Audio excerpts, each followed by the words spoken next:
Sounds like it's about to go down in here. Going down. New York City, NYC,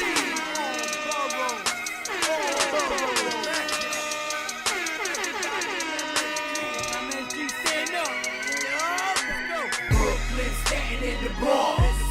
Manhattan, Queens, what you want? We want the Knicks. We want the Knicks. We want the Knicks. We want the Knicks. Brooklyn, Staten in the Bronx. Manhattan, Queens, what you want? We want the Knicks. We want the Knicks. We want the Knicks. We want the Knicks.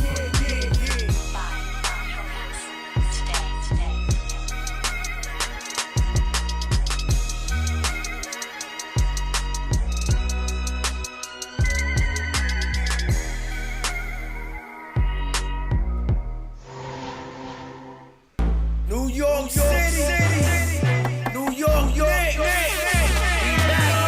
If the Knicks is in the Mecca, yeah, let me hear you give it up. The Knicks is in the Mecca, yeah, let me hear you give it up. The Knicks is in the Mecca, yeah, let me hear you give it up. The Knicks is in the Mecca, yeah, let me hear you give it up.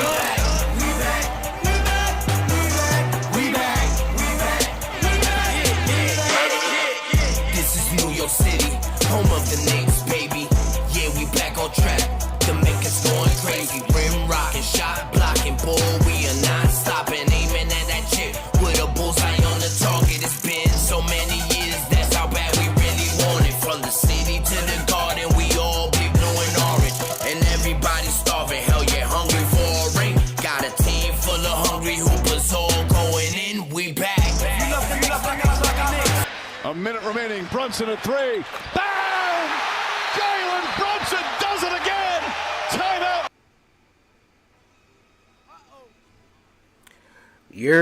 Que lo que, mi gente, what's good? It's your boy, Ruel. Welcome back to the Organic Fanatics. Ain't no us without you, so appreciate you guys for being here with me, you know what I'm saying? Ain't no you and I, you know what it is? Hopefully, well, first of all, what's good?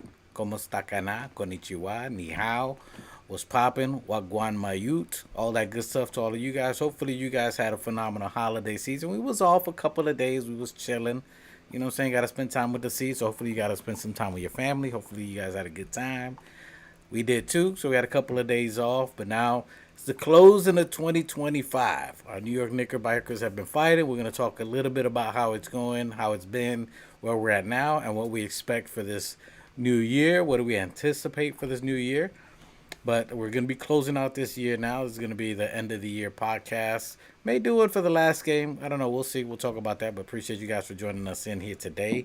We're talking about the New York Knickerbockers, who are now 22-9 in the season. So great showing out by the New York Knickerbockers. Salute to on Dios. Que lo que mi gente, mani. Appreciate you, brother. Blessing to you and your family. I know your little one's coming soon.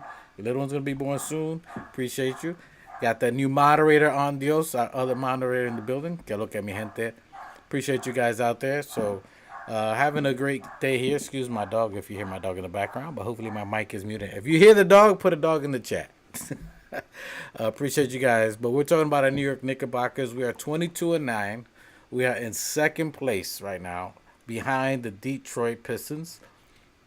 And so far for this year, there's been a couple of surprises. I mean, people thought Cleveland Cavaliers was going to be the top dog running with it. A couple of teams that you thought would be running away with it. Did I think we'd be in number 2 this early? Kind of did. A little bit here and there. But you got the Detroit Pistons, who are 24-7, number 1. We're 2 games behind the Detroit Pistons. They're 22-9. We're a 700 ball club, so over 500 with almost 30 games in, which is actually more than 30 games in. You're looking at 31 games. So within 31 games, we're over 700. The Celtics are surprised. I'm surprised with all the depth that they lost, losing Porzingis, losing Tatum. I didn't think they would be this high, but again, the East has been a dog shoot. Celtics are 19-11 in the third. Raptors, who I'm surprised. I thought they'd be at the bottom trying to get draft picks on there. The Raptors are number 4 at 19-14. Magic, again, another surprise. Again, they've had their players that have been down. Injury has been a thing that we spoke about with Magic, how they're going to come out 18-14. 76ers are in 6th place, Heat in 7th. And then Cavaliers, the real shocker, in 8th place at 17-16. So some surprises early in the season. It's still early. We're about a quarter way into the season. Little bit surprised. Let me know what you guys think of your surprise on there. I like our record here. Last couple of games we played have been pretty good. We've had to deal with a lot of adjustments too this year. We had a couple of games early in the season without Josh, without Mitchell Robinson. Those were really a couple of our earlier pods. We're talking about where's Mitchell Robinson. They were saving him, preserving him. And even with missing Mitch for about 4 or 5 games, missing Josh for most of it as well. And then you had sporadic misses with OG with the hamstring. You had Brunson with the ankle. You've had Shamit with the shoulder injury, who's missed at least over a third of the 30 games for sure, at least 10 games. And then you have Deuce, who's missed at least 6 to 9 games, give or take. With all of that, we're still a 700 ball club. Missing all those players is pretty exciting to see that we've missed all these games, all these players within these certain couple of games, and we're still a winning ball club. Early in the season, I was questioning a little bit of Mike Brown. I was waiting to see what he was going to do, how he was going to bring around the team, how they're going to start evolving, and the fact that he started coming around. As of late, you're obviously seeing Mike Brown's system, playing everybody, playing the youth. A couple of games early, he was sticking to that Thibodeau. If you see the thumbnails for some of our videos we had, that he was kind of, we called him Black Tibbs at the time because he was sticking to the heavy rotation. Him and Josh had a conversation, and Josh was like, "Play me, son. I need to be in that lineup." So they played him. Haven't turned our head since. I think we're 11-3 with Josh in the starting lineup, so that's obviously the right call. Knicks have been looking really good. The last couple of games been really good. We played the Heat, beat the Heat by about 7. That was, anytime you can mention that we beat the Heat, it's just always good. I'm just going to bring it back, even though it was on December 21st. It's still a feel good. It feels good when you say you beat the Heat. And then you had the Timberwolves game, which was after that. So December 23rd, 2 days before the Christmas game, we played the Timberwolves. We're out OG. We're out Brunson. We're out a lot of people on there. And that game was a little tough to swallow because you had the players on top of that didn't really show up. You had Josh Hart, who had a phenomenal game. He had a double-double, 15 rebounds, 8 assists, 12 points, and 1 3-pointer. He played good, but he was still -5, even with those stats, which is a little bit crazy. Karl Anthony Towns, who always shows up against Minnesota, had a 40-point game. He also had 13 rebounds, a double-double. Salute to Machete jumping on in a second. Mitchell Robinson had a little bit of a subpar game there.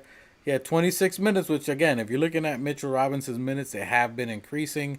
He's been getting over the 18-20 that we were starting with in the beginning. He's getting close to 30 minutes. He's right around the 25, 26-minute mark. So the fact that he played 26 minutes was really good, but he was -15. They were really focusing on Mitchell Robinson in that Minnesota game with Gobert, Randall, Najee was on there as well. So a lot of people were keying in on Mitch, trying not to have him box out. But even with that, he got 7 rebounds. Mikal Bridges had his typical game, but again, he's guarding Ant. Tough game for him. No OG that game. Tough game. But in that game, you had some people that showed out. With all the players that we had down, OG down, no Brunson, Mitch having a rough game, Bridges having an okay game. You had the people that you didn't think were going to play as well and actually showed up. That was a Tyler Kolek game. Tyler Kolek, phenomenal game by the young man. I was on him early as far as I wasn't sure what he can bring. He's obviously proven a lot of people wrong, including myself early. Great development by him. He played 31 minutes. So no Jalen Brunson. Tyler Kolek steps in those shoes and just jumped in there. And, he played. Obviously, great understudy to Brunson, we said before. But 31 minutes by him. He had 20 points, 11 rebounds for Tyler Kolek. For the smallest person on the court who's not used to getting big minutes, for him to have 11 rebounds, phenomenal. That would have been close to his first triple-double. He also had 9 field goals. He had 2 3-pointers, 8 assists. Phenomenal game by him. A near triple-double by him. So that's someone that you didn't expect, who willed us in that game. If you've heard conversation with Josh Hart, that the starters had a conversation with the other players, meaning the players who aren't getting much minutes. They had convos with them saying that if they're lacking, they're the ones that are supposed to come in with that energy and get them right. And you saw Tyler Kolek took that and just ran with it. Mike Brown was also yelling at Tyler Kolek as far as like, yo, if you're gonna take a lot of shots, you better be making them. He was, I think, 0-4 or 1-5 in the first half and came out blazing that second half. So salute to him being ready, being productive out there. He even had 3 steals in that game. That's been the biggest shocker for me of how Tyler Kolek has not only been obviously offensive, which we knew he'd be great. We knew assisting he'd be great, but the 11 rebounds, 3 steals has been phenomenal. That is what is more impressive to me. Obviously, the other things I knew he could do, and his IQ is definitely stepping up. He plays very well with starters, so phenomenal game by him. Diawara got minutes. He had a subpar game. He had 3 points. He had a three-pointer. So his three-point shot does look good. Muhammad Diawara's defense has been impeccable. His confidence is obviously definitely growing. Padcombe had 11 minutes. He had 2 rebounds, 1 assist. I'm looking to see what they can do with Padcombe now that these other players are playing in that game. Porty played 12 minutes. He played pretty good. But we did lose that game. Randall had a big game. That was his son. Salute to Kaiden. Kaiden had that was his birthday. You know, dad's got a shout out. If you got your kids, you know what I'm saying? You got a shout out for your kids. So salute to Randall and Kaiden. Big game by them. But considering the Wolves been on a heater, the Wolves been on back-to-back finals appearance in the West, that they've been probably one of the top teams in the West right now. And for us to have such an undermanned team and for our basically our bench and role players to make it a very competitive game, except for that last little run they have, I'm not mad at that game. Great game by the Knicks. Even better by the Wolves. Pretty good to go there. Then we have the Christmas game against the Cleveland Cavaliers.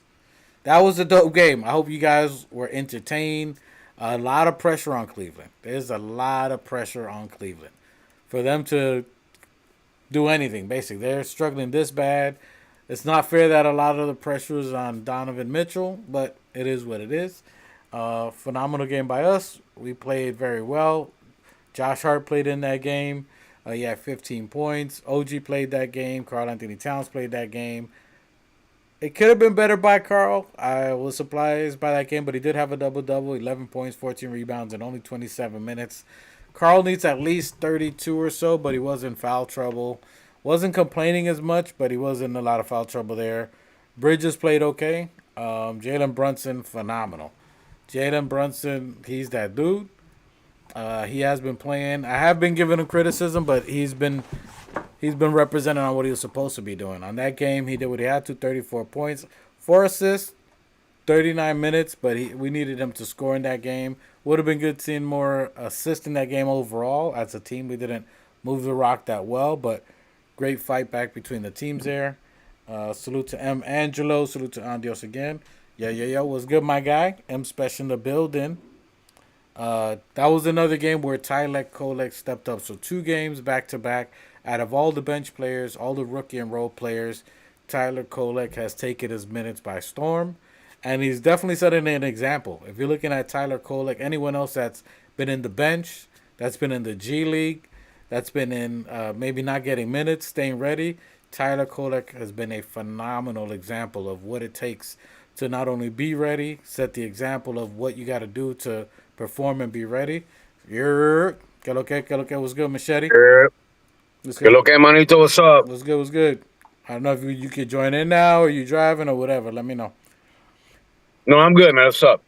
No. So I was talking about the Cleveland game with Tyler Kolek.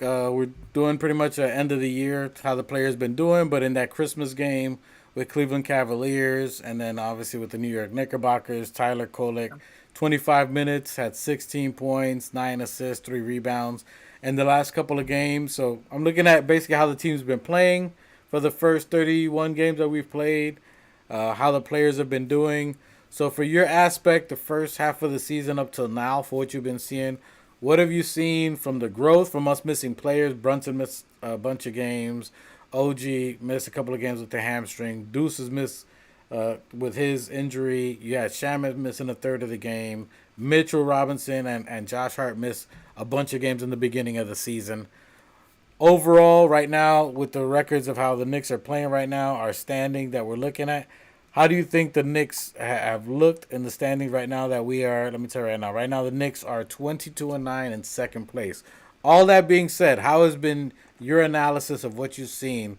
22-9, over 700, with all these players missing. How does this first half of the season look to you so far? Bro. Unexpected. You cannot wipe this smile off my face right now, brother. It's more than I expected. The coaching staff is doing a great job. Mike Brown is for a guy coming in brand new as a coach and with the coaching staff he has, we're gelling, bro. We're playing phenomenal. Despite the injuries, despite our starters having our three starters that were there in the playoffs with us last year, we're 22-9.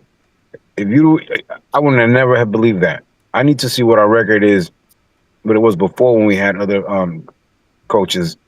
But this is great news. This is phenomenal news. We're second in the East behind a really tough Detroit team that we haven't played yet. But it's what I said. I've always liked Mike Brown as a coach, and I've always I'm confident that he's communicating with the coaching staff. You see them out there during the games. They're talking to the players when they're coming off onto the floor in the timeouts. You see Mike Bryant going up to Carl Anthony, and Carl Anthony's having incredible numbers. Jordan Clarkson is phenomenal off the bench. I know what's going to happen when Shamet gets back. We'll talk about that. There's going to be tough decisions to make later on when we get Deuce and Shamet back. But then right now, this first half of the season, to be at 22-9, but that makes us way above 500. Yeah, we're 700. We're 700. Yeah, we're like at 700, 710. Yeah, So that's what I'm talking about. It's been phenomenal. You guys are. We're I mean, with Josh Hart, for example, being out with that ankle twist, they could rest him till after the All-Star game, as far as I'm concerned, and bring him back fresh. But we're deep. We're a lot deeper than we thought, and we're deep with the youth, and we're developing the youth, and we still got this one kid over here, Daye, not Daye, in the G League. Forget his name. I mentioned him earlier. Patcom, you talking about? Not Paco Daye. Diawara? Not Diawara. Diawara's been playing. He's been playing good in the last couple of games that we've been giving him the chance. It's great to see that. Kevin McCullough. McCullough also in this game. No, I'm talking about the other guy in the G Leaguer that's doing outstanding numbers. Dink Paint. Dink Paint. And that's just the beginning, the tip of the iceberg, brother. So yeah. Yeah, man, I'm glad. Yeah, I mean, I wasn't expecting 6. As you know, in the beginning of the year, we're saying what you think you're gonna get. I was in the 53 camp of what we could get overall. But the fact that we're doing as well as we can, I got to give Mike Brown his props. Again, I was a little hesitant in the beginning. The whole thing was evaluating. We said after to Christmas, we want to see how they're doing. But from the beginning, the fact that we missed so many players, I didn't think we'd be this far ahead. I thought we were gonna have some, lulls a little bit, but you got to give props to Tyler Kolek, McCullough, the other players being ready. Jordan Clarkson's starting to come around. So it took him a little bit to get into the rhythm, but the fact that he's coming around, obviously Ariel Hookporty, not Ariel, I'm sorry, you're talking about Yabusele, has been a surprise for most people, but the fact that he's been the surprise and everyone else is still kicking in has been good. You got McCullough who played phenomenal in yesterday's game. You got him playing, stepping up, and having the players rotate. And listen, the players that we have, our bench, has been a surprise for me. I got to give it. For the young players, I didn't know how Mike Brown was going to get them involved. I didn't think they would be as ready as as I thought they would be this early, this quick. But you got to give their preparation props. Tyler Kolek, huge props for him. McCullough played a phenomenal game. And it's funny because they compare him to Josh Hart. And then Josh Hart misses the game, and then you bring him into this game against the Atlanta Hawks, and he gives you Josh Hart effort. He dives to the bench to save that inbound pass. He gets a steal. He gets, I think it was like close to 6 offensive rebounds. So very similar energy, which is phenomenal to see that you got him playing on there. Kevin McCullough had 13 points. He had 8 rebounds, 2 assists. He had 3 3-pointers. 3 3. Go ahead. You're on mute. Yeah, that was his first game. That's what I'm saying. That was like his he had first one game as a before that, starter. but this was like his first real game. He had one before that, but he only played like 3 minutes. In this game, he played 23 minutes. So the fact that the coach counted on him, and he rewards the coach back with, yo, you give me minutes, I'm gonna perform. And he said it just like Tyler Kolek. He said that's what I was saying earlier. You're looking at Tyler Kolek. This kid is always on the bench. He's getting scrutinized. Talk about that they're gonna trade him, and he comes in and he's ready to kill it. He goes in there confident and he does it. So McCuller looks at him like, yo, I gotta do that. I gotta shake whatever doubt I got in my head. I gotta go in there and just take advantage of my minutes. McKiller. You know what I'm saying? McKiller, and we're gonna call him. His new name is gonna be Tiger Kellogg Kolek because he's great. Kellogg Kolek. Tiger Kolek, Tiger fucking Kolek, bro. Look, you know what? And you know what? Well, and it's like everybody sees it. The teammates, are start when Mikal Bridges last year called out Thibs when he was saying, "Look, we got guys on the benches that should be playing and covering our ass." We had talked about this last year when Mikal Bridges brought it up, and even Josh Hart. You got to give these bench guys because they see it. So the coaches are listening to the players and the other coaches. It's great to see Rick Brunson out there. It's great to see not just one coach on the floor. Like you see the assistant coaches up there standing up and grabbing these guys, taking them on the side and talking to them in their ear. You see that. You see that in the timeouts when they're walking up there. The coaches are running up to the players and they're yelling. There are other coaches and people in there that I haven't seen before running behind Brunson and telling him and getting in position. If you pay attention in the timeouts, and it's great that they're listening to one another. This is the collab that they were asking for, Leon Brunson, Leon Rose. And everybody else that we weren't getting from the last coach, which is unfortunate. But at the same time, I'm not going to throw him under the bus too much because you can understand why he felt like some of the guys just weren't ready. And last year, they probably weren't as ready as they are this year because they've had that 1 year to develop after Summer League. And, it's been a year since. And so maybe, but anyway, the case is that we're trusting the youth. We're trusting the guys that we have, and we're listening, and we're developing. And okay, injuries are happening. Injuries are happening all over the league. But that we have next man up, and that we have the bodies and the men to put it to numbers. Look at this McCullough. Look at this Tyler Coley. Look at Jordan. Unfortunately, Yabusele, I'm still holding hopes out for Yabusele, man. I still think that it's been a really long couple of years for him, and he's just trying to settle in. And I don't know. I may be wrong. But I think we're still going to need those big, strong bodies in the long run. And maybe he just needs time, a little bit more time. I may be wrong, but I'm just hoping that we don't have to go out there and have to try to get anybody. Or if there's anyone better, then we could probably find someone better out there. But for now, right now, I say we're good. We're good. And we're going to be going into the break soon. And don't bring Josh Hart back till after the All-Star break is what I say. Damn. Rest his ass, because he's gonna come back. He's gonna come back like a motherfucking firecracker, bro. Yeah. When he's healthy and strong, we're gonna need that energy at the second half of the season. Yeah, I mean, I agree overall. I mean, I don't think Josh will allow to miss after the All-Star break. Only because with them as well, like as you can see with Brunson, they're getting incentives. Now, there would be a couple of games, though. A couple of games where he'll be like, you know what? I'm letting the team, I'm trusting the coach, trusting the team. He wants to be 100% as well so he can be productive because we need him, as you said, later on. We need the real bodies to perform when it's time to for playoff time. But it's also good that he can. He can say, you know what, I can take that extra day, extra 2 days because of what you're seeing with McCullough do. Jalen Brunson doesn't have to rush back because he's looking at Tyler Kolek. You know what I'm saying? And who's giving him? They got McCullough at the end of the game talking to the reporters as for, you know what I'm saying? And who goes up to give him pound? Jalen Brunson. Jalen Brunson's the first one cheerleading when you see Tyler Kolek playing a great game. He's the first one jumping off the benches. Like, great, you know what I'm saying? Great fucking game overall. So he's over there giving them pounds, giving respect. So he's the first one cheerleading for them, and they're rewarding them. You know what I'm saying? They're rewarding back the vets, too, because the vets got them 500+ K in the championship. You know what I mean? So the fact that they're getting that burn, they're earning it. Yeah. I definitely think that winning that the Emirates Cup, as I wasn't a big champion of it in the beginning, but I do see now, especially after we won it, that what the motivation, that extra money gives the kids, the younger ones, because it's gonna make it more. Oh, this is what winning's gonna bring, all this money. Now imagine if we wouldn't bring a championship. So that's what the Emirates Cups, the in-game tournament does. It motivates the younger ones, and if that's going to bring the motivation out of them, then the coaches are going to play the guys who are wanting and ready to play. Facts. Yeah, Hey, so salute to I'm all Mario for the Emirates Montague. Cup. Salute to Demario Montague in the chat. First time. Appreciate you.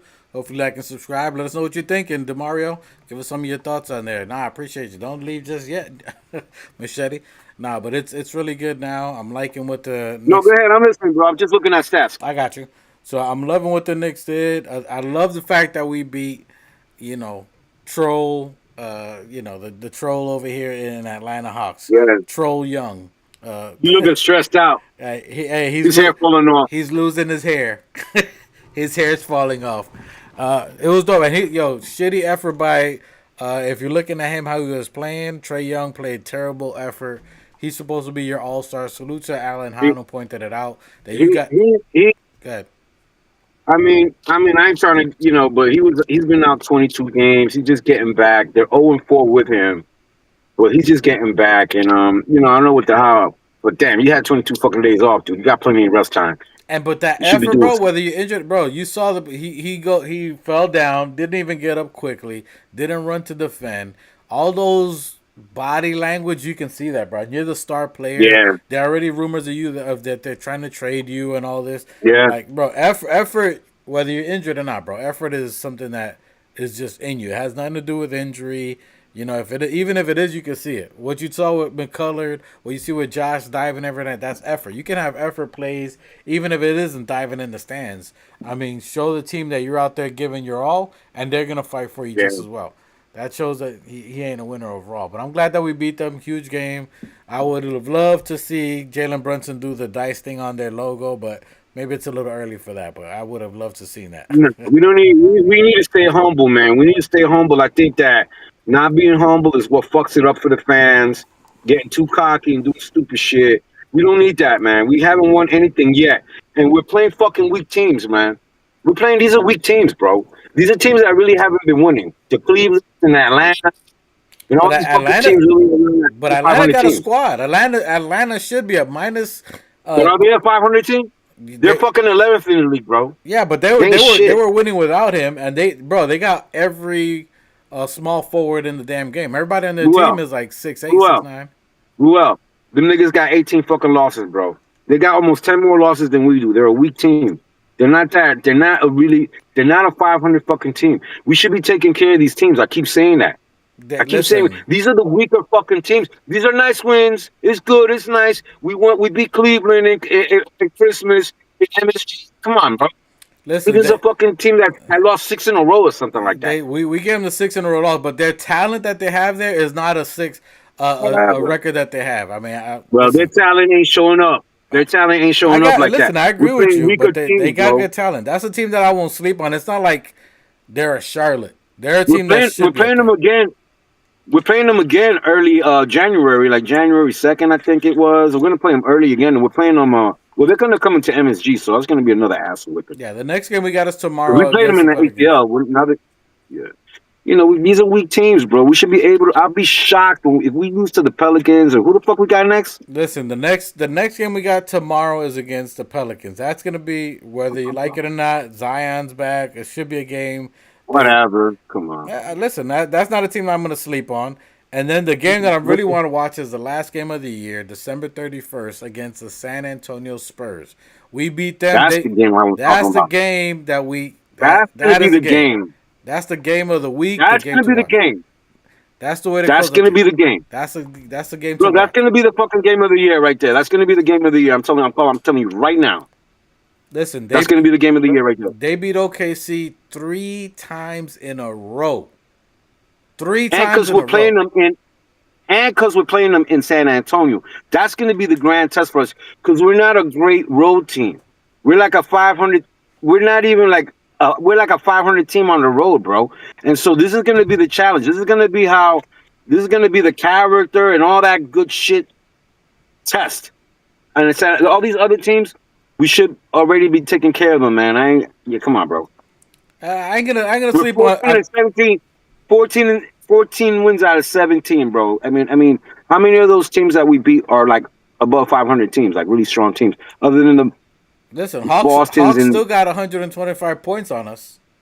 So it's not like they terrible, yeah, terrible. We barely got out that game, which is still good nonetheless. You know, we had other players that showed up, but still, it's not like they're a buster. So I won't sleep on Hawks even later in the year. Nonetheless, the San Antonio game for sure is going to be a dope if, game. if Yeah, if they come back and beat us in New York in a couple of weeks, they get up to play us. You know what I'm saying, Pauls? They get up to play us. They have the energy. They do got talent. Minus Kristaps Porzingis with his whatever he has on there, still and that's dope. another thing. They were out.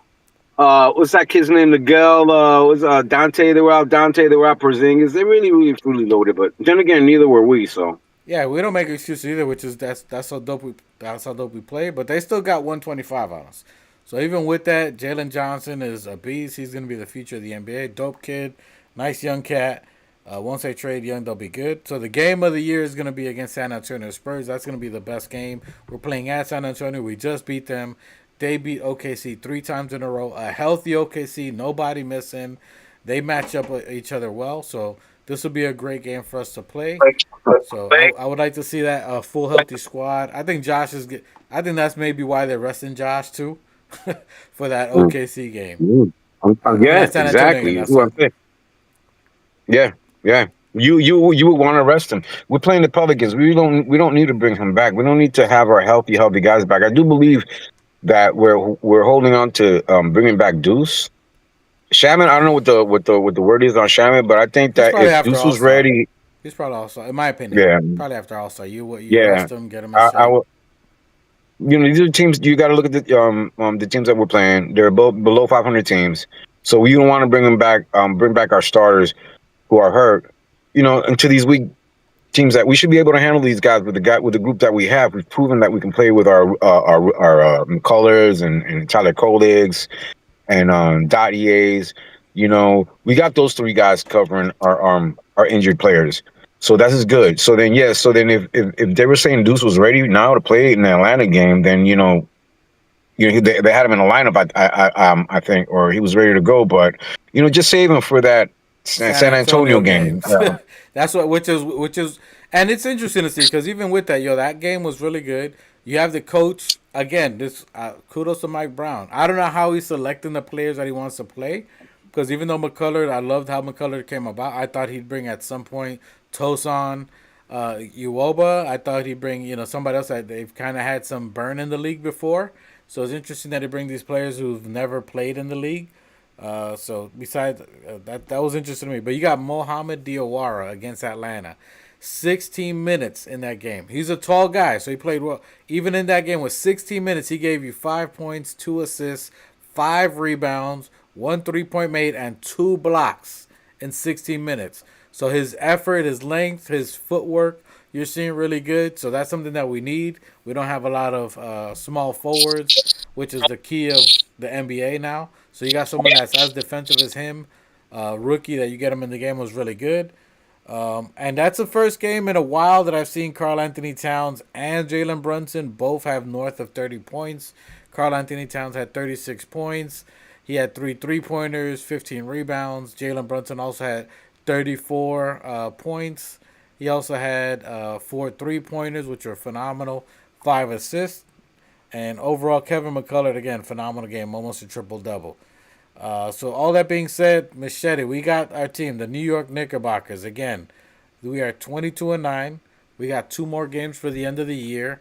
What has been your biggest surprise overall up to now? Would you say it's been Mike Brown implementing the rookies, the fact that we had injured players, and the Tyler Kolex? What has been your biggest surprise so far up to now for this year? Player, coach, game that you've seen? It isn't. It isn't Mike Brown so much. It's the performance of the like Tyler Polis.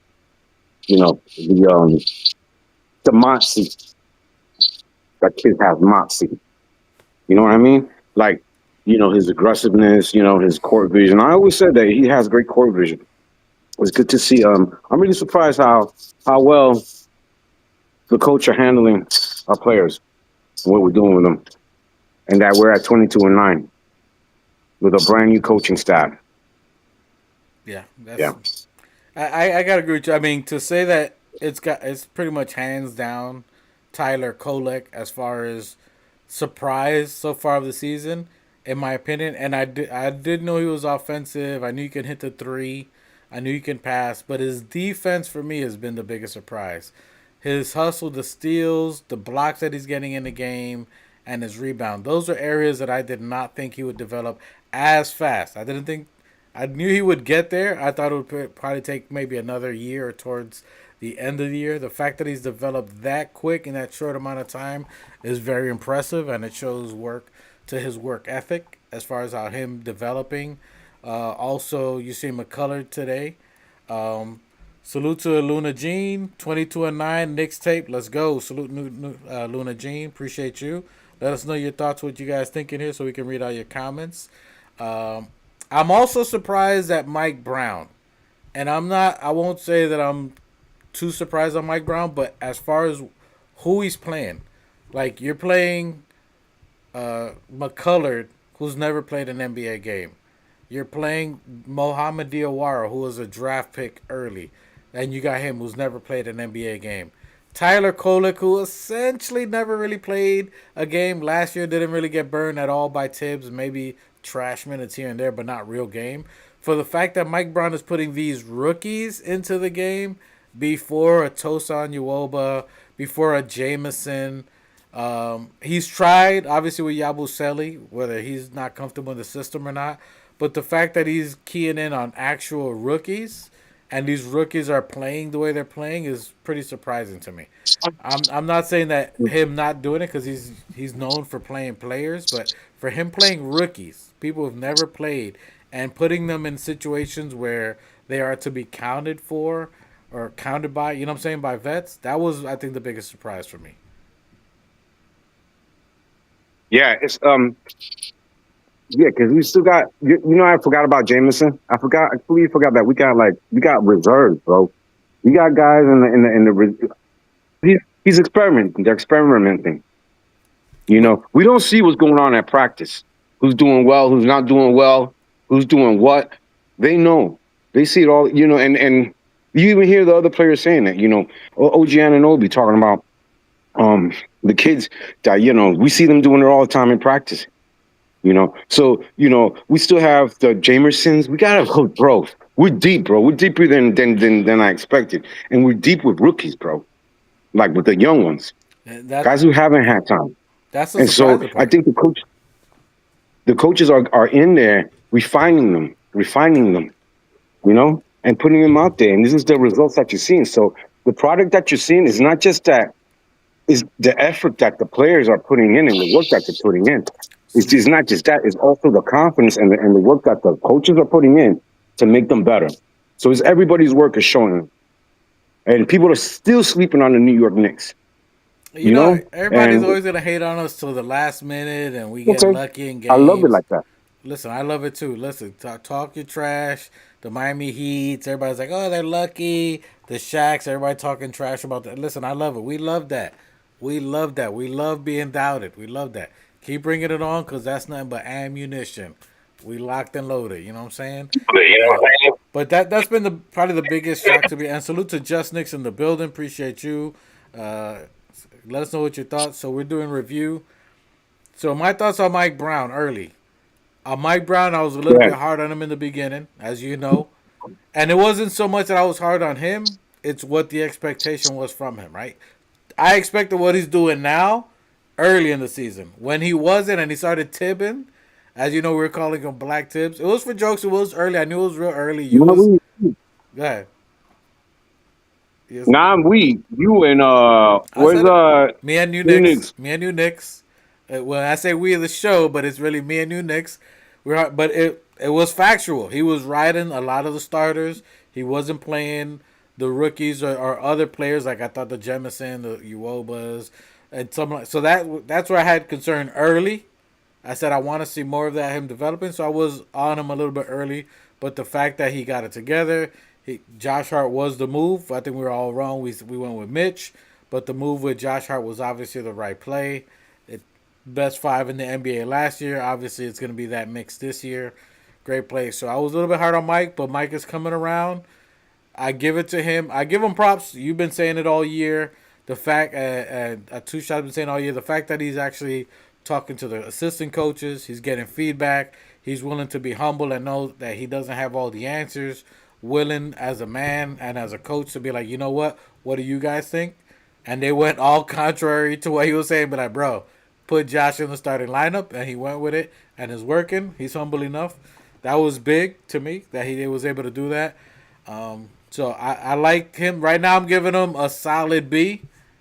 Solid, it's still early, but what he's doing now is definitely earning him up to an A. The fact that he's doing that and the players stepping up has been phenomenal. We won the NBA Cup. I'm big on that. So for Mike Brown, your thoughts so far, you've been okay. What would you give a grade if you think on Mike Brown early? Still early, just for the first quarter of the season so far. Your thoughts on Mike Brown? Anything that impressed you that you didn't like? There isn't anything I don't like about what he's doing right now. I mean, it is still very early in the season. We're not even halfway through it. But I've always felt like, it's like I remember when he was coaching LeBron James and everybody giving him all the accolades, the young kid coming. But really, he's going to be on the other person, the other thing, and, and do with him, especially how LeBron James has been taught it. I always looked at Mike Brown as carrying that burden, that heavy load of being the coach to coach that, LBJ, right? So, they made it into the playoffs. And it's like I said, I've always been like, I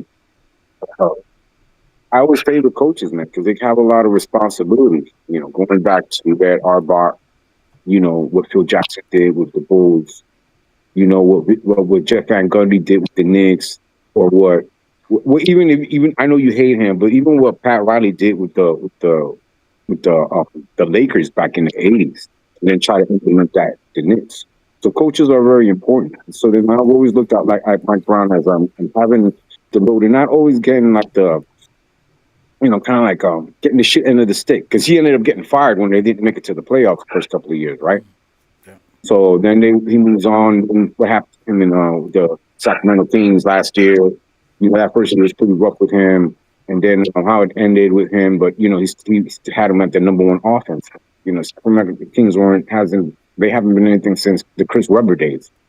But he brought them up. So it's been like 30 years since they were any good. But he brought them to the number one and into the playoffs. But it ended up the way it did. But whatever. But it was just good that Worldwide West that we got Leon Rose. We got Worldwide West, which has a lot of connections. And they were able. It took him a while to convince Leon Rose that that this is great, but he just wasn't really communicating. It ended up that he stopped communicating with Leon Rose. He brought him in. I think you're covering the mic. Are you covering the mic? And the history that they have, yeah, I kind of am. I'm sorry, but I've always had confidence in Mike Brown, and he's proven me right. What I've always seen in him, yeah, he's doing well, but we'll see. And considering that we have injuries and the manipulation that he's doing with the players, Salute to Just I think we got our guy. Just Nick says he's a better fit than Tibbs right now, and he's showing willingness to play younger players and develop. That's true. We can now salute to new Knicks in the building. What up? You're what's popping, everybody? Late. I had the grandbaby on me. Okay, got the grandbabies. So right now we're talking about basically the evaluation of how up to this point how the Knicks have been, the coaching, players, what our thoughts are overall on how the Knicks so far up to now have been playing. Knicks are 22-9. We're second in the East. A lot of players have been playing well. We've had a lot of games that Brunson's been out with the ankle, OG with the hamstring, Deuce McBride missing a lot of games, due to his injury. You had Shamet that had the shoulder injury. You had Mitch and Josh that missed at least 5 games in the beginning of the year. Their injuries. And even with all that, we're 22-9. You were one to say that. What was Mike Brown's name before that? You call him that he had to earn his name. What was it? It was Coach Gooch. Coach Gooch, and then as the He as grad. go ahead. Yeah. He graduated. Got the cup. So he went from Coach Gooch. Gooch to Coach Brizzle, You got Brizzle, so Brizzle's up Brown better than Brizzle. Breezy, and he won 10 in a row Listen, because you said you wanted to see 10. He got you the 10. He got you the 10. got got the 10, He, just like I called it. But listen, I'm gonna give a lot of props to Coach Brown.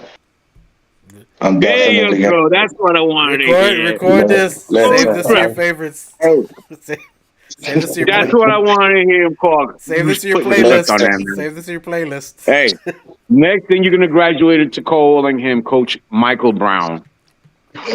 Listen, Coach Brown is doing the damn thing.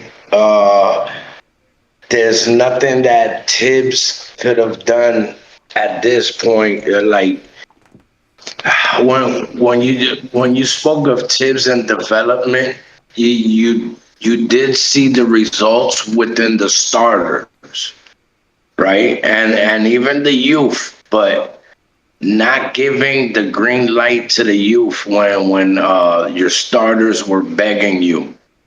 Especially Mr. Iron Man Bridges. When you got somebody like Bridges asking you, hey, give these guys some chance. We need a break. He's basically asking you for a break without asking you. You know what I mean? So yeah, I don't think Kolick was under Tibbs. He never saw the green light. A lot of players that were under Tibbs that are under Brown right now has gotten the green light.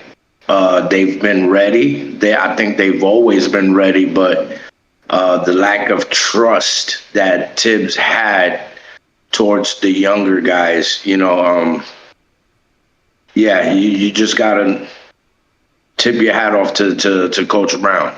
Like McCullers coming along. I mean, all these young guys, Kolick, which I like Kolick since day one. And I always said that, like after Jalen Brunson, Kolick was that guy. Was he given the chance? Not really, but you see what he's doing. You see what he's doing, and all of that shit is due to Coach Brown, and you just gotta Hey, you tip heard your it. He hat off called to him by him. his whole name. He called him by his whole name right now. Record that. He called him Coach Brown. Yo, listen. He had that LeBron residue on him, as I thought in the beginning. You know me, I don't want to associate no heat, no nothing LeBron-ish. I think that's what it was, bro. But I When it thought comes to my team, I was defensive. It's like, you know what I mean? But I felt like when he was in Cleveland with LeBron, he got the shit end of the stick because he's trying to develop a kid that was already fucking him, like, he was already like a superstar before he even see himself. So you have You're to covering the develop. mic. I You're don't know covering the what. mic. You're covering the mic. Good. My bad. Good. It was like I felt like he got the shit under the stick when he was with LeBron because it was like he was gonna win with a kid that had some high expectations, but it is what it is. But I've always liked still that what he did with the African team and against the American team, against Steve Kerr and everybody. And I don't know, if I'm not mistaken, I think Phipps might have been an assistant. But I like that he really takes players and he actually tries to develop them and play a team. So that's what he's known for. That's what I've seen from he takes players and makes them better. Like even that goofy kid that was in Sacramento that kept making a lot of fucking mistakes. But he's great. Starts with the T. His last name starts with the T. It escapes me. I know you're talking about the shooter. The one that They used to be the in shooter, Charlotte. the one that Michael. Jordan Yeah, he used to be in slapped over Charlotte. Michael Jordan smacked him. Yeah, slapped over him. But he's another. He took him and he developed him, and he does things with guys like that. So, I'm glad we have him. I'm glad that we have him. I'm glad that we have him. that we have Jalen Brunson, Tiger Kolick, and all the guys that we have. Josh Hart. May he rest right now till as long as he needs to, and so that McCullough can get some burn. And we're gonna need this experience. We're gonna need every game to be, and we're playing easy teams. We're not playing like really hard teams. We should be playing teams that if we play half the team starters and half the team beginner guys, a given chance too, we do well. Yeah, New Knicks. And not only that, we still have Cat. We're forgetting that the guy we have Jalen Brunson. We have fucking Cat doing crazy. He's been getting double digit numbers almost every game. He fouls out. He does a lot of mistakes, but he's still a guy who's capable of getting double digit numbers. Yeah, Machete called Tyler Kolick. He said he calls him Tony the Tiger Kolick because he's great.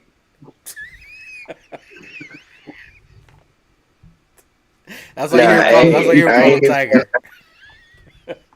Nah, Kellogg's right. hey, Tiger Kellogg. hey, Tiger Kellogg. hey, He's great. Kellogg's Kolick. yo, nah, I like Tyler the Creator. I fucks with that. Yeah, Tyler the Creator from the rapper. If you guys don't know, if you're not hip hop-ish, Tyler the Creator is a rapper. So Tyler the Creator is fire. We came up with that. Love that. I like Deuce McBride myself, but I totally get it. Dope cat. So overall, you guys are happy with the progress of how Mike Brown has advanced the team. And salute to Just Knicks. Just Knicks says that Mike Brown challenged Tyler Kolick for shooting 2 for 10. Then Kolick comes out and shoots 6 for 12 in the second half. Little things that allow us for a championship caliber team. So those are small things and challenges. He called him out right in the game, right in the timeout for halftime, had him come out. And Tyler Kolick said he likes to be coached hard. So he likes that.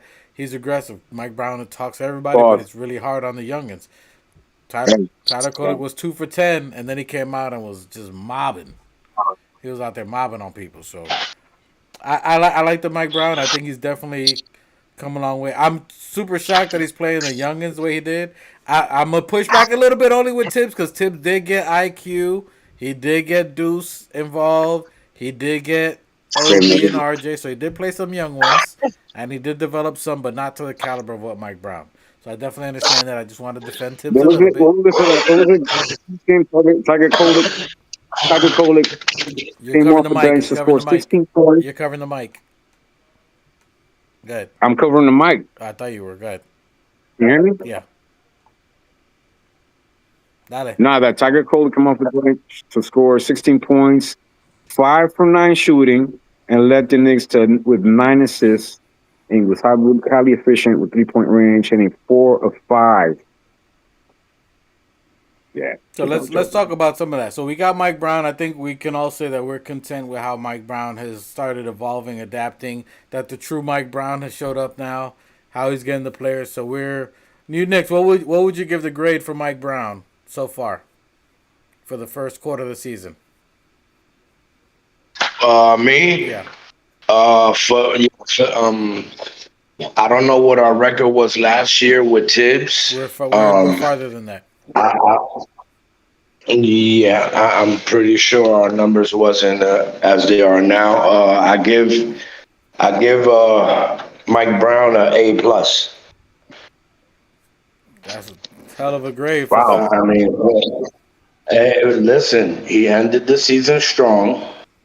He went on a 10-run streak. He put his faith in the youth. Won the cup. The youth has been delivering. He's won the NBA Cup. He won the cup. I mean, like I said, you got to tip your hat off to Coach Brown. I give him an A+. I want to see where we get to All-Star break. I think we should be in the same trajectory. But we're 14 out of the last 17. 14 and 3. But through the competition throughout the whole cup, the guys played phenomenal, and I think Jalen Brunson also deserves an A+. Okay. He's been Let the people know why you You give him an know, A plus, because you were critical on him early. So let people know why you were critical, what your thoughts of him before, and why you give him the A plus now. well, I mean, he was trying to put too much on his shoulders, and that's not a good result. Jalen Brunson, he did win Clutch Player of the Year last year. He's I think he's taken most of the criticism, analyzed it, and has adjusted his game. You see his numbers on the rise. And when we first got Jalen Brunson, I love Jalen Brunson, and I said it towards the ending of the year last year. I think he's probably top number two or number one Knicks player ever, and we still haven't gotten the ring. That's a lot to say from Walt Clyde Frazier that has brought a championship to the city Twice. twice. Dave the Butcher. I mean, there's a lot of Knicks great. BK from Brooklyn. There's a lot of great players, but this guy, he reminds me of myself There we so go. bad. Like he's We couldn't get him. We this couldn't get him nigga. pod out This of here without this dude. Yo, son, this nigga the ball, boy. He remind me of myself, bro. Yo, it's fire. It's fire to see. Shout out to Jalen Brunson. Shout out to Josh Hart. Shout out to Cat. Shout out to the whole squad. Like they really been, superseding my expectations. All right. Hey, Machete, your thoughts, your grade for Mike Brown, and what you've thought about JB so far up to this point. Yeah, I'm with we're 14 out of 17 games, and I would give him a solid B. I'm gonna go with a solid B Yep. right now because we still got room to grow. We're halfway there, and we're on course, and he's steadying the ship, and he's trusting his players, and he's in their ear. He's also trying to be very diplomatic with the officials. He doesn't really throw them under a bus or anything like that. I think the officiating calls have been a little bit better this year. I don't see a lot of too bad calls. Because I'm still very judgmental when they do make calls against us. But they've been pretty fair, both on both sides. I think the refs, and I think that Mike Brown's been very diplomatic when he talks about them. Or when he's on the court, even communicating and collaborating with them. In any kind of manner. Mm-hmm. So he's been very diplomatic in that sense, and because he doesn't want to show that, I guess, to the players who like to complain a lot. I think we also got to do a little bit better at that, and that I think I'm glad. And the biggest surprise is Mitch Rob's free throwing. And there's still a lot of haters out there. I'm gonna call out. Be a bit petty right now. There's some guys out there on YouTube, and everybody has their own opinion. But I mean, professionals who do pods who don't watch the game and give credit to the Knicks, but they're just haters because they have their bias east, west, whatever, south, north, whatever. But I think that good reporting should be fair all around, and you just report the facts. Are you talking about what Josh Hart said about that reporter? No, I'm not talking about that. I'm talking about there's some YouTube channel I'm trying to run. I saw some. They weren't giving. They still weren't giving Mitch Rob his dues. We gotta give Mitch Rob a lot of his dues. He's working really hard. You see that he's not getting a lot of calls that he should be getting. I feel, and he's not getting a lot of recognition. They're saying Mitch Rob, but they're giving him a little bit, but I think they should be giving him all of it. You should be getting all the smoke from Mitch Rob He because said we wouldn't be as he still needs a couple of games. I respect that. I respect he has been, but until he's a little more consistent with it, I can't give him the flowers just yet. But he definitely is on the right trajectory. Mitch Rob. Yeah, Mitch Mitch Rob. Rob. Because he's Mitch, still in right now. He's still to in Mitch. 20. What my point was, Wait, you know, as wait, far as wait, the wait, free throws, wait, wait, wait, there wait, was a wait, point where wait. he was What? Mitch Rob hit 10 out of. You know, Mitch Rob's been better at his free throws. He's over 500. He's over 50% Nah, he's not. at free No, throws. he's There was not. a No, he's not. There was a 2 game where he hit 7 of 10 For two free games. throws. For 2 games. Right now, he's still at 20%, 22. When he gets to the season for 50 plus, I'll give props. And I'm not saying that I doubt him. I love what I'm seeing. He's been working with the same shooting coach that Josh Hart has been. Price, so salute to the coach. And I was going to give you props on you mentioning the coaches because I agree with you. It haven't been the coaches, the assistant coaches, shooting coaches that have been working with these players and doing their job. I'll give them the props for that. I'm with you on Mike Brown. I'm gonna give Mike Brown a B right now. I'm not giving him a whole A. I think he's doing phenomenal. Don't get me wrong. I think he's doing phenomenal. The only thing I think that to get him to that A, which we'll look at the next half of the You season. gave him a B plus earlier. Yeah, B plus. I'll still give B plus. But once he gets Cat and Brunson, if both of them working together like how they did the last game in Atlanta, where they're both getting 30 points, other players are getting involved. When he gets to that point, that Cat and Brunson are cohesive, that they can both facilitate and play, then at that point I'll give him more to Zane. But he's playing phenomenal. He's definitely improved what he did the first half of the season.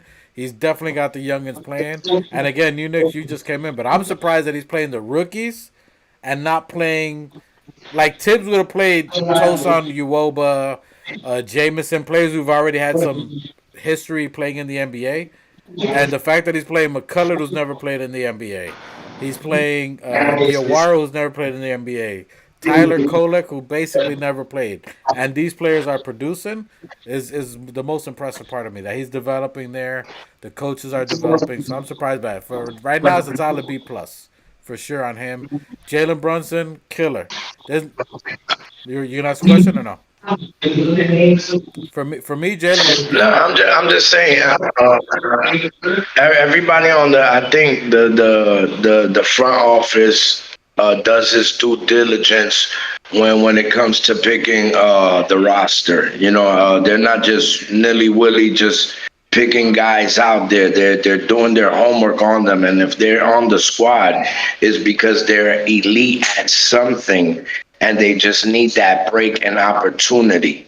You feel what I'm saying? Because McCullough, what's this nigga's name?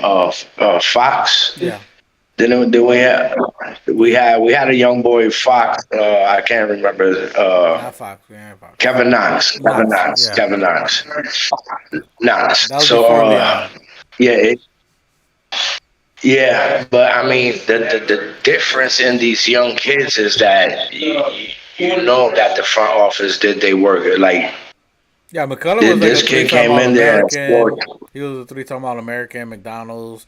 It was just his knee injury that dropped him so far. He was supposed to be a top draft pick. He was supposed to be in the top 20, and he fell all the way to basically not being picked that year. Yeah, I mean, the French kid as well. We still haven't seen the French kid, Daddy A. Like, we got some depth, even though they are in the G League. But a good majority of these young players, I think, have enough wherewithal, skill, and have the great leadership in front of their eyes for them to absorb and mimic. You feel what I'm saying? The same way Kolek is doing with Jalen Brunson, the same way McCullough said he was doing with Josh Hart. You know, you got a lot of great leaders out there, and I don't agree with your take with Mitchell Robinson. I think Mitchell Robinson is a hell of a veteran. I was only This talking guy, about his free throws. I was only talking about his free throws.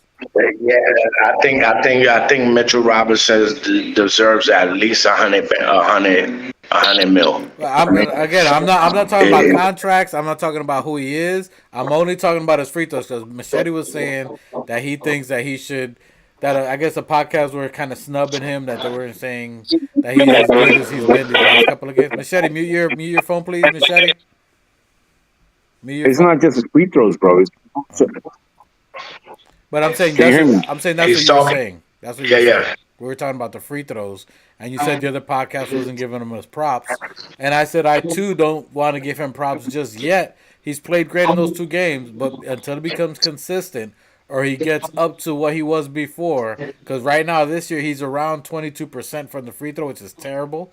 Before he used to be a 50% free throw shooter, he's at 22 now. So when he gets to that point or higher, then I can give him the props. Those 2 games are phenomenal. He's been working with the shooting coach Price and is looking good, but until he has some more consistency, then I can say, all right, I'll give him the props on that. But for now, he's doing great. Those 2 games were phenomenal. If he can line drive missiles like I was doing those and get them, I'm with that. I'm confident that he'll get better at his free throws. He'll be more consistent. I'm sure he But would. they've also haven't been consistently. He'll be get more consistent with his free throws. He's going to be fine. So you But he's thought not just the free throws. He's gotten a lot better with the free throws. But he's not just that. It's also his blocking skills. Is what he does. You know, all the other things that he's bigger and stronger. He's a big strong guy out there that other guys Bro, have to deal with. He bro, boxes what he out. He has. boxes out the taps. He handles them. He handled them. He have I Mobley mean, yeah. when he played against the Knicks. There's a lot. And Rob does when he gets on there on the floor. Mitch is in like 15 to 17 minutes and grabbing about 15 boards. You know, God, those are astronomical numbers. that's crazy. now listen. Let me ask you guys a He'll play question. 15 minutes and grab 17 boards. Let me ask you a question. So you remember coming into the season, people were talking. Coming into the season, people were talking about Mitchell Robinson. Do we trade him? He's been injury prone. We should flip him. He's not worth the $20 million now. Now you're seeing that he's getting a lot of consistent minutes. He's been a beast on the boards. He's impacted every game that we've had. How do you guys look at that? We got the. I'm not saying anything. I'm just asking. You got trade deadline coming up. Is he someone that he's a huge impact on our team. When he gets the rebounds, he's phenomenal. How does that look like for you for what people were saying as before for trading him, keeping him? Is he a championship piece? Do you think he gets that 20 plus that we should give him? How does Mitchell Robinson up to now his evaluation for you guys that you've seen? Listen, when it Can comes I to answer this? I have never ever been a proponent of trading Mitch. We drafted him. We relied on him. I wouldn't trade Mitch. I wouldn't give him up for Giannis, bro. Nope. I wouldn't. Okay. I would probably get the pieces that we're developing to maybe offer them, instead of picks. If we can get them to a point where, after the All-Star, before, whenever the trade, when is the February 14th deadline is? February 5th. Because we're developing these guys already. Look at what we're getting, the results. These guys are killing teams that these are unexpected. They weren't expecting. They weren't expecting the Tyler Koleks. They weren't expecting the Uwaras, and the Hucks. And we still got more. We got Jameson. We got all these guys. I wouldn't want to trade any of them, but if we could offer them and still get Giannis, but that's just a fantasy. But I'm all for not trading Mitch, not trading anybody, and just going with everybody we have and roll. Roll with the whole package, Shaman and everybody. Jordan, Clarkson, Deuce, everybody. That's my opinion. We roll with everybody from start to finish. And everybody rest and everybody come back healthy and we win a fucking title. And we go through the playoffs. And we go to the finals, the EFC finals, and get that shit. Just like we got that shit. We're going to get that. Right? And we win the championship with Mitch and everybody. So that's my opinion. That's what I say. Okay. New Knicks? I mean, for every messy Knicks podcast that was out there putting up Mitchell trades, Deuce McBride trades, that has never been That has never been an issue here at the TOF. You know, we always we love loyalty here on this side. Call us homers, call us what you want to, but opinions are like assholes. Everybody got one. So, you know, well, what can you say? We know what Mitch did in the past. We know what he's worth. Just because a lot of these people don't watch our team and don't know what's going on, that doesn't mean that we don't, you know? So, hey, 90% of those shows are looking like asses right now. Mm-hmm. Big facts. I'm with Mitch on here. I think Mitch is a huge component to a championship. He's a huge component to winning, especially for the Knicks team. He's our eldest statesman. He's been the oldest Knick that we have, which is crazy to say that you got Mitch and Deuce McBride are the oldest Knicks in this team, and they're our best defensive players. They when they're on the court, they tremendously impact. They're almost always on a positive, big positive on their team. Mitchell Robinson has been dominant over the years and over these last couple of games, and even now you're seeing his minutes increase. Before, for the first 12 to 15 games, he was right around 15 to 18 minutes, and even with those minutes, he was still dominating the offensive rebound. A couple of the most recent games, you've seen that he had 7 to 9 offensive rebounds that gave us extra chances for us to win, with Brunson taking the shots, other players. So he is a huge component on us winning, and he's a championship piece. So I don't think you pay. I don't think you get rid of him. You can't get more value for what he brings you, especially for those low amount of minutes. So I definitely think he's in that 20 mil range. You're gonna have to pay and free players up, which is kind of why you're looking at Mike Brown and what he's doing with these rookies. He's there. If you look at that's what I'm saying. I was surprised he's playing these rookies, and the reason he's playing these rookies because they're on a cheaper contract. So if you can get them to develop and contribute early and give you what you're seeing now on rookie contracts, that buys you 3 to 4 years of rookie contracts. So that means these other players that would command high dollar, obviously, i.e., take you over that second tier, third tier apron, you can trade away those and move those, and you got value in these rookie contracts that can last you for 2 to 3 years and give you. Look at what McCullough's giving you. Look at what Tyler Kolek is giving you. Look at what Muhammad Diawara is giving you in rookie contracts. So you have them for 4 years, which is, by the way, when you have Brunson, Cat, Bridges, and Josh. So you have these players with these rookie players so the money works. So anybody else that's giving you got to pay them these high dollar values. You probably end up getting rid of those and keeping these rookies, drafting and training and raising rookies. So that's letting you know, because I was wondering, and it kind of hit me right now, like, why is Mike Brown getting these rookies to play? And he's not playing Tosan. He's not playing Jameson. He's not playing these other. And they're paying dividends. You have a young kid who's impressionable, who's just got $500K, and you're playing with Brunson. They're gonna want to look up. You know what I'm saying? They're the unks. You want to, Unk is teaching me the way. Let me try to step up. And on top of that, you got them on rookie deals. You got them on rookie deals. But that's the way the NBA was designed to be.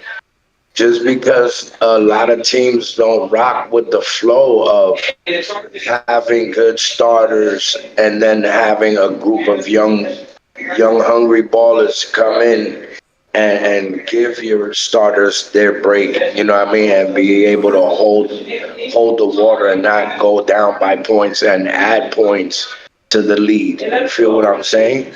You're not gonna get a lot of that when you got old school coaches like Tibbs that's only gonna trust, experience. That's only. I mean, you got to understand. Everybody that's in the NBA. The NBA, it's not easy to get there. So if they're there, these kids has been balling since they were fucking balling. Oh, and also to that, also to that is not only that, but I think the number one thing for that is character, right? So character. So these are the type of the players that we've developed, that we've drafted, they're high character players. Because you got the Porters, you got the Greens, and you got these other top kids who think that they're something, and then they're doing all these. Look at Zion having all these women, doing all these partying, or doing all these other things, but don't have the character, work ethic, or the discipline or the character to be like, you know what, I need to grind. I need to put my money. I need to put this other stuff behind me and put the work in. You know what I'm saying? So character is a huge thing of who we selected, which is part of the foundation of what Tibbs and other people set and what we have now of the team we have. The chemistry we have is of high caliber players, high character players. You know what I'm saying? Not just people with talent. All right, and all of that extends from your very first pick to help out Julius Randle. That pick was Jalen Brunson. Jalen Brunson's father, Rick Brunson, a New York Knicks point guard, trained the most craziest specimen of a basketball player known to man right now. And also his character is surrounded by people he played with in college. Hart is the same way. DiVincenzo's the same way. Bridges is the same way. And it was the front office that bring that unity and leadership, the unity, that this was something that was brought to the forefront by Leon Rose. I mean, that is his godson, or whatever the case may be. But every character that you speak of comes to that nucleus. You know what I mean? So and it's the standard. It's the standard. Listen, if you're not gonna be here for your brothers, because like the Knicks, you could say they're playing like brothers, bro. They're playing for each other. It's not like, hey, I'll see you guys on practice, and no, it's, you could tell it's a brotherhood. And you saw that with and the cup proved that too. It's proven that a lot of that one last thing. I wanna give a special shout out to James Dolan, who planted that seed. Who planted that seed in Leon Rose, and he said, "Listen, I want to build a team like the old Detroit Pistons, where it was a bunch of blue collar, no nonsense guys. Yeah, they weren't fucking a superstar, LeBron status and all of that, but all of them came together. Ben Wallace, Rasheed, Chauncey Billups, fucking Prince. I mean, and then the youngins see that nucleus, and it's like an atom. They're all gonna attract to it. You feel what I'm saying? And they're all gonna. If Josh Hart is on the floor, everybody else is on the floor. Like you're not gonna see it. And also, when I was watching the Cat and Bridges play, bro, that reminded me of that reminded me of when Chris Webber was with White Chocolate. Like White Chocolate had so much skills passing that it was infectious. Like everybody on the team wanted to pass like White Chocolate, so it's infectious. It's the same thing. Like when he did that no look pass, that should just reminded me of Chris Webber. I don't know why I said but the infectious part of the chemistry between Chris Webber and White Chocolate. Yeah, I mean everybody on the team wanted to be a part of it. Everybody on the team. Even Hito Turkoglu tried to do so. Like it's the same shit with Jalen Brunson. You see, Deuce wants to be like Brunson. Coley wants to be like Brunson. They want to be like Hart. You feel what I'm saying? We got the illest shooting big man in the league. Pat, he's Dominican. I don't know if you know this guy, but he's doing pretty damn phenomenal. And congratulations to Cat on the engagement. Yeah, I mean, listen. Congratulations, Cat. There's a lot you said there. You were right about Dolan being a part of it, because I believe he was there when they drafted Rick Brunson back in '99. Go ahead. No, now you, Machete. Go ahead. And and he's right in a lot of things that he's saying about the connection that they have. You know, I like to see more of that Tiger Kolick and Jordan connection. You know, and that and we got guys that like that. Jordan Clarkson's got that Filipino style. I mean, yeah, it's gonna be tough, man. I want to roll with all our guys. And Cat's got his little Dominican style. The way they play. They're very tough. They're very durable. These guys are very athletic in their own kind of way. What Yo, Josh Hart, everybody. my bad. They finding when you're saying Kolick and Jordan, you can see each pair of players, they're picking each other and really building behind each other and standing be you feel what I'm saying? It's so beautiful to You see watch. that they're practicing a lot together, and and so you see the trust in the court, and we're seeing it in the games, and it's only going to get better. And we're winning games. My thing is that we're winning. Coach Michael Brown has us winning games. Even with our injured starters, and that's great. And because he's playing the rookies and the second year guys, and this is what a coach is supposed to do. And this is how we develop. This is how we're back to the old school mentality training. And so this is now the culture that Coach Michael Brown is bringing to the New York Knickerbockers these days in 2025, going into 2026.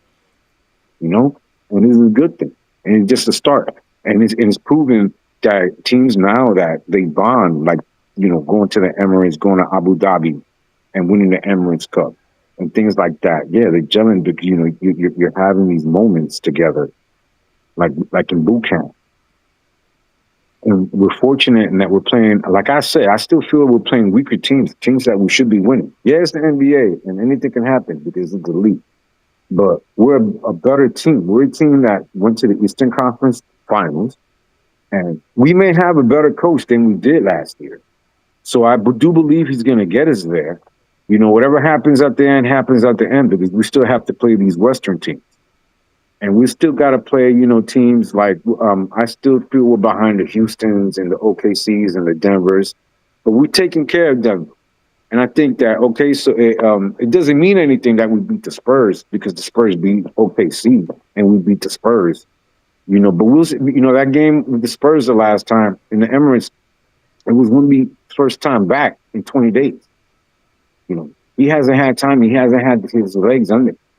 So I'm not going to say that, but he really just didn't look like stronger than Cat coming back.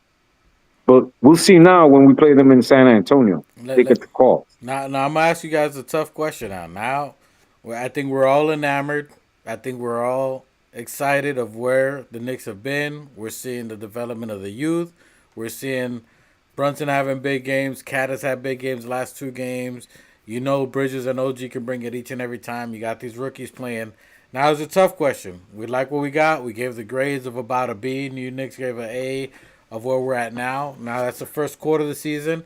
Now this is a month from now. We have 33 days, 34 days before a trade deadline, which is February 5th. I'm not asking for trades. I'm not saying we need to trade anybody. Machete is saying he likes the way we are. New Knicks says he likes the way we are. I like the way we are. Do you guys see? Is there an odd man that doesn't fit here? Is there something you see in the horizon? Do you think we need to make a move from now to February 5th? You seeing the Yabusele doesn't fit? And again, salute to Yabusele. I appreciate you. We like you. We just got to talk basketball in general. Is there a move that we make? And I think, Machete, you've already said that you like Yabo and you hope that we can figure it out, that we can keep him. We can keep everybody as is. We're still under the second apron as is.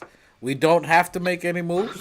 We can figure it out, see if he comes along, throughout and you said we need more bodies for the playoffs. We don't really need to make any trades. We don't have to move anybody. You're seeing the youngins who were possible trades early, as far as a Tyler Kolek. You're seeing, as far as mentioned, even Patcom Dadier started to play a little bit. You're seeing Jordan Clarkson starting to get his feet together. So what you guys see for the next, between now and February 5th, do you guys see something? Is there something you think we could do? Do you think we just get picks? Do we think we stand pat? What are your thoughts on the next 30 plus days from now between trade deadline?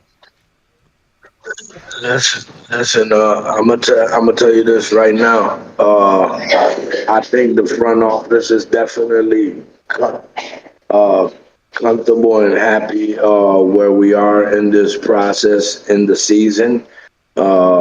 If there is a gauge meter of success or failure, we're a lot closer to the success. I don't think that the front office is gonna make any moves. If they're gonna make any moves, it's not gonna be a roster change. It'll be probably something for the future. I think I agree with Machete. I think Yabusele will come along. I think he fits on the team, and he might prove his part of his game coming in the second half. You feel what I'm saying? Uh, I like that he blocked the shit out of LeBron, so I think that should give him enough green light to stay on the team. And yeah, I don't see all these. Did did I think and have a little consideration for the Giannis trade if we wasn't gonna lose anything? Yeah, I was for it, but never for our trajectory was OG and Mitch, but yeah, the trade off wasn't even. So yeah, I don't think we make any moves that's too desperate. I think we got all the right kids are popping up at the right time to prove to the front office that we don't need to make any moves. So could, A lot of people were asking for what's his name, Calderon, who's the or Calderon? GTA Grand Theft uh, I Alvarado. forgot Alvarado. Yeah, so I mean, Kolek just snubbed that in the like. We don't need to make no moves. Just let's keep having faith in our squad, in our youth, and let them develop and keep kicking ass. Yes, exactly. Having faith in our squad, in our group, in our management, what they've done. We have great management with Leon Rose, our budget guy, Worldwide West, starting with Dolan. Like I was saying, he was there. We got Rick Brunson down there getting Coach Phibbs, even who got us there. As much as I'm mad at him for going to Boston in the beginning of the season, but still, he bringing the culture back, getting us there.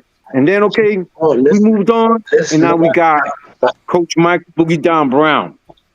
So, yeah, you're Mike, right. That's an organization in the it's players. no, my bad. It's no snub to Tibbs. Tibbs is New York.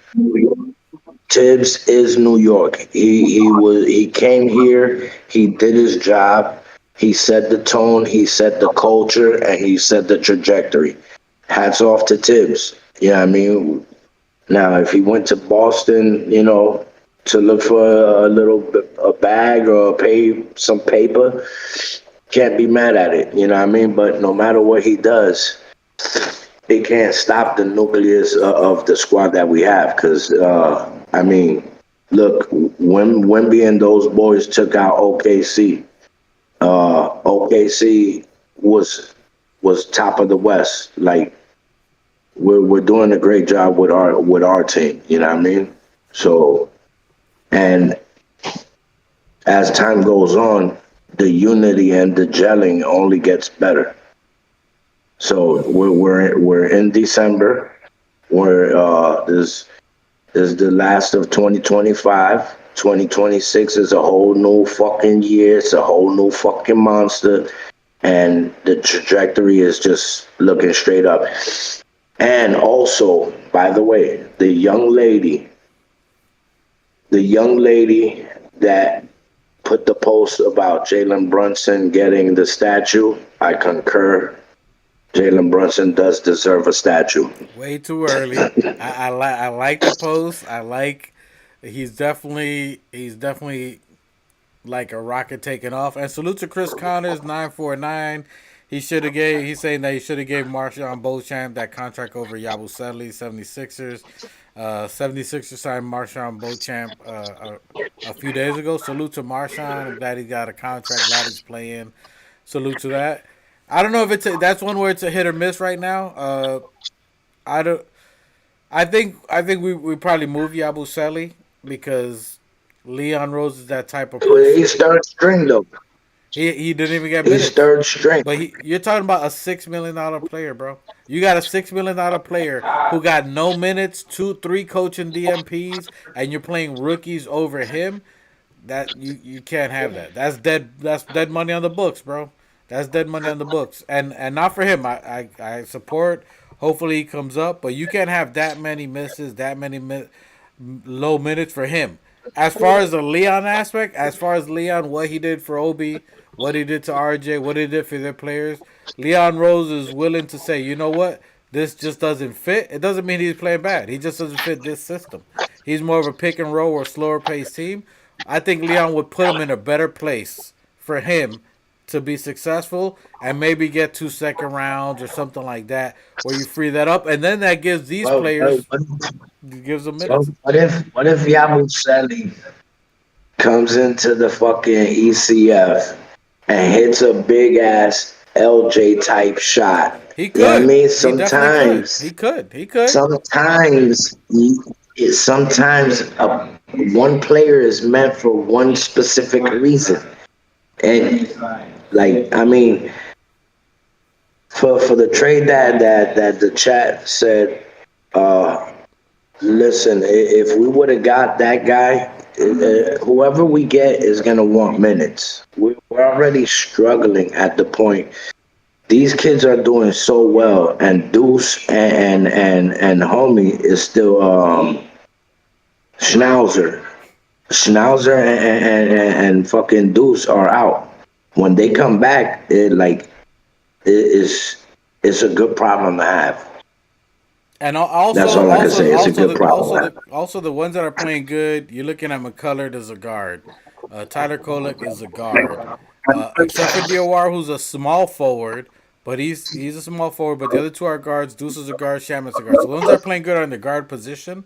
So you're looking at Yabusele is a power forward, center, small forward. So that's where we need size. Whether you have Hook Porty, God forbid, has injuries, you have someone that can fill a bigger position for size and defense. So he can still fit a role. He can still play. It's hard for him. I think for him it's more in his head. You know what I'm saying? It takes to not being able to produce, not get the minutes. It's a little tough for him. So I don't know. I'm not going to predict anything in the future. If anyone was on the outside looking in, I would probably say it's him. Although I could see him staying, but I could see him where they look to move him because that's money off the books. You can move these other players up, and then you can sign Dink Pate. Because Dink Pate is not signed, essentially. We got his bird rights, but he's not signed. And you can get some of those players to be under the books. And then you look for something later. He would be valuable next year as well, because that would be a 1-year contract that they can flip and you can trade for another player. So it's a lot of intricacies. I don't really see him getting rid of anybody that has gotten a lot of minutes. Tyler, anybody like that. Tosan, Jameson, Padcombe, Yabusele, I think they'd be more on the outside looking in as a possibility, but only if something really struck the Knicks, where they're getting picks back, where they're getting a good player back. They're not just going to do it just to do it. If it's not going to be anything that's going to benefit the Knicks with picks or a good veteran player, I don't see that move happening. So I really don't see too much happening out there. I don't see them try to go after a Giannis. Anything that they would really do would be for next year. I agree with you and Machete. Just run what you brung. See how far you can go. Let the other youngins play and go from there. So I don't really see too much unless it's those players, Tosan, Jameson, and stuff like that. Go ahead. There's only one thing I ask of the front office. Whatever you got to do, prepare yourself to be in a position to pick up Cayenne Anthony. This is the only kid I need to see And the Knicks in is the Knicks jersey right out of college, hey, nigga. just like Rick Brunson Like and this Jalen kid is. Brunson, Carmelo Anthony and Cayenne Anthony. Don the blue, just Don the Nigga. blue. He's I'm just saying we need to bring that kid home. and I'm not being biased because he's exactly my son's age, but I'll give him that. All right, so we got that going. So we'll come back and touch a little more. But as you guys think, last question before we start closing it out, the expectations for next year. So for what you guys think, do we have enough with the players we have now to win a chip? Based off what you saw with the NBA Cup, players being injured, the rookies stepping up, who we have now against OKC, we're playing San Antonio in 2 days. Do you think this is enough to win a chip this year? Wait, my bad. What was the Do question? you think with the way we are right now, without any trades, no trades, anything else that we have now, do we think we have enough as we sit right now to win a chip right this moment? Playing against we beat San Antonio Spurs. They beat OKC. We beat Cleveland. We beat Miami. Do you think we beat what we have now? Listen, that's definitely a yes. Chris Conner says When we hell picked yeah. up Clarkson, uh, uh, when we Chris picked Conner up said hell Clarkson, yeah. Yeah. facts. Like I mean, Polick is showing out. Everybody's just showing out. Like we more than ready. We more than ready. We proved it in the cup. I mean, see it how you want to see it. That right there meant something to every one of those players. That meant something to the brotherhood and the way they played and took it game by game and was able to build off of that. Yeah, I mean that's what we're looking for them to build off of that lead, and that's what they've been doing. They did it the game after the cup. They did it the game after that. Like there's no doubt in my mind that we are winning the 2026 NBA championship is going to Let's go to the go. New York Knicks. Let's If go. the fucking Simpsons said it, then you better believe it. Oh yeah. Hey, so let me ask you this now, New Knicks. Machete, before I get back to you.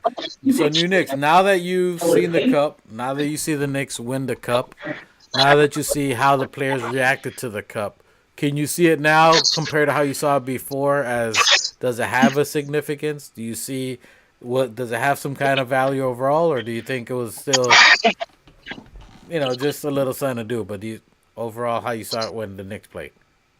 Obviously, we hype everything up. We made it No, way better. no, it's a part of history. History can't be undone. The work cannot be undone. So, with that being said, I mean, you can tell how they carrying themselves. You can see it in their swagger. You can see it. It's a New York aura. There's something you cannot purchase. It's not for sale. You can't fucking order it on Amazon. Like what they're doing is something special. The city feels it. MSG feels it. The squad feels it. Championship basketball. Machete, your thoughts on do the New York Knickerbockers have enough right now with no trades to win a chip right now with who we have, how we have now? Do you think we have enough? Your thoughts on that?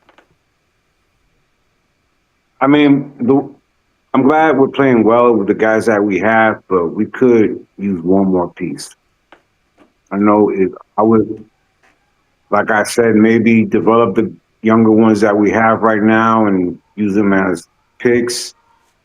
Develop picks that might be they're better than any picks, second rounders or first rounders right now, and they can make a trade and get Giannis. That's about the only thing I would get, and keep the whole entire squad, our Villanova guys and everybody else. Or other than that, I feel that we have enough with what we have to go forward. As far as Yabusele is, I'm still hopeful that he could develop, get some rest and get some repetitions maybe. But the coach is developing the younger ones and everybody else maybe to replace him later on, like you said, and get rid of him because he could be dead money that's just sitting there on the books, and then move on, move guys, dink paint on up, and develop the younger guys because we can only get better. We are only going to get better. Okay. Yeah, and like I already said it. Yeah, I think that we have enough to go forward and win that, get that chip. With what we have, at least with this coach. But I can see him definitely at least getting us to the finals. And what happens after that, man, it's gonna be fun to watch. It's dope. I think we. I Happy think. New Year, everybody. Happy New Year, guys. I love you. I love you guys. And I want everybody to enjoy this. Maybe our last episode for the years. And shouts out to everybody out there. Luau Castle King and family. New Knicks and family and the baby and Vicky and everybody. God bless. Happy New Year. Happy New Year to you guys. Yeah, and final take on that because we're gonna be closing out. We ain't gonna keep this too long out here, but I definitely think we have enough. But I do think there may be one more player. It's not gonna be a major player.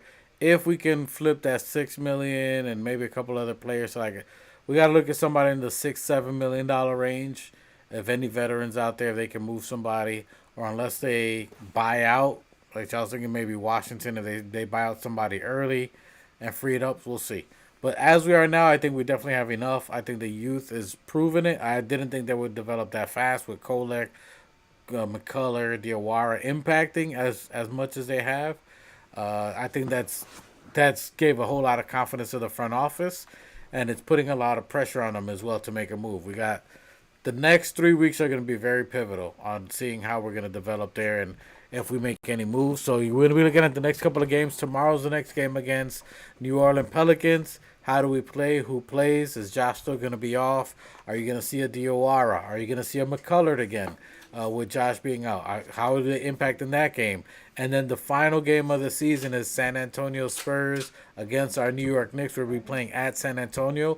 Huge game. We're going to be playing Wembanyama and the team that we just beat for the Cup Championship. Do they got some animosity? Are they going to come with that vengeance and aggression? After that game that we beat them, they beat the OKC champions 3 times in a row. So we'll see. If we can beat them, does that mean anything? We don't know. We'll talk about that for the New Year's. I hope you guys had a phenomenal holiday. Hopefully you guys have a safe and wonderful New Year. New Knicks, final thoughts at your outro before we get out of here, sir. Yo, I want to thank everybody for joining us. I want to also apologize for my tardiness. I want to shout out to the TOF chat. I hope everybody stays safe, had a happy holidays, and bring in the New Year's and end this next year, with a bang. I also want to give a little warning. Please be clean, be safe. There's a virus called the Debo virus or the Beano virus, and I just got off of it. It had me down for like a week. So please be careful out there. Is protect yourself, your family, and everybody. Yeah. Shout out to Mike, the specialist. Miss you, Brody. I want to give my brother a special shout out for holding us down the whole year. Setting things off. Even with, we all got families, we all got things going on, but we try to come through for our TOF family that are counting on us. I want to give a shout out to all the subscribers. I want to give a shout out to Machete. Brody, love you. Shout out to the fam. Happy holidays, and yo, we about to see something special with my city and my squad. You heard? Just be on the lookout. Machete. That's what's up. Your outro. What are your God bless everybody. Shouts out to everybody in the world out there. Keep the faith. Things are rough out there. It's like my cousin said, protect yourself from illness, that virus. There are people going down out there. We got to pray for them. We got to pray for each other, and we got to remain faithful. You know, they want us to be and think negative, but we can't be that. We're faithful people, and we're going to endure to the end. Just like the New York Knickerbockers, baby. Let's go. You know what it is. Hey, salute to you guys. Salute to my brother. Love my brother. Salute to Victoria, Janelle, young man, the father. Everybody appreciate you out there. Salute to Raekwon. If you guys know, you see the sign that you're going to see soon, go salute to Raekwon. I put it in the chat. Go get your orders from Raekwon. Shout out to Out there, that's family. Raekwon. That's my blood out there. Any sign Hey, that y'all want hey, customized, Raekwon will do it. Salute to shout out Machete. to Raekwon. Be that. Yeah, God salute bless you, nephew. I love you Yeah, we're repping the for family that. here. Salute to That's great. Machete. Everybody check them out. Salute to everybody in the chat. Chris Connors, Nostalgic, everybody out there. All of you guys, we appreciate you. Machete, 2 shots. Everybody that's in the building, we appreciate you guys. Just Knicks. Keezel's out there. Ondios. Demario Montague. Hello, Appreciate you guys. baby. Let's go. Let's go. It's going to be a wonderful New Year's. You guys be safe, be easy, be peaceful. Remember, health is wealth. Don't just worry about the resolution. Make your resolution a conclusion. You know what I'm saying? Don't worry about a time. Just get on the grind. That's all that matters. We appreciate you guys. Yeah. Love you guys. By the way, this Atlanta pack, delicious. You know, my brother's always going to do something like that. But we appreciate you guys always. Salute to you guys. We're starting the new year. Let's go Knicks. We got these next 2 games. Let's go. We might do a live stream. If y'all don't have the bell notification, we might pop up. You never know when we popping up. So appreciate you guys. Salute to you guys. We out of here. You heard? Inside. New York City. Love y'all, man. New York, If the Knicks is in the Mecca, yeah, let me hear you give it up. The Knicks is in the Mecca, yeah, let me hear you give it up. The Knicks is in the Mecca, yeah, let me hear you give it up. The Knicks is in the Mecca, yeah, let me hear you give it up. We back, we back, we back, we back, we back, we back. This is New York City, home of the Knicks, baby. Yeah, we back on track. The Mecca's going crazy. Rim rocking, shot blocking, boy, we are not stopping. Aiming at that chip with a bullseye on the target. It's been so many years, that's how bad we really want it. From the city to the garden, we all be blue and orange. And everybody starving, hell yeah, hungry for a ring. Got a team full of hungry hoopers all going in. We back. A minute remaining. Brunson at 3. Bang!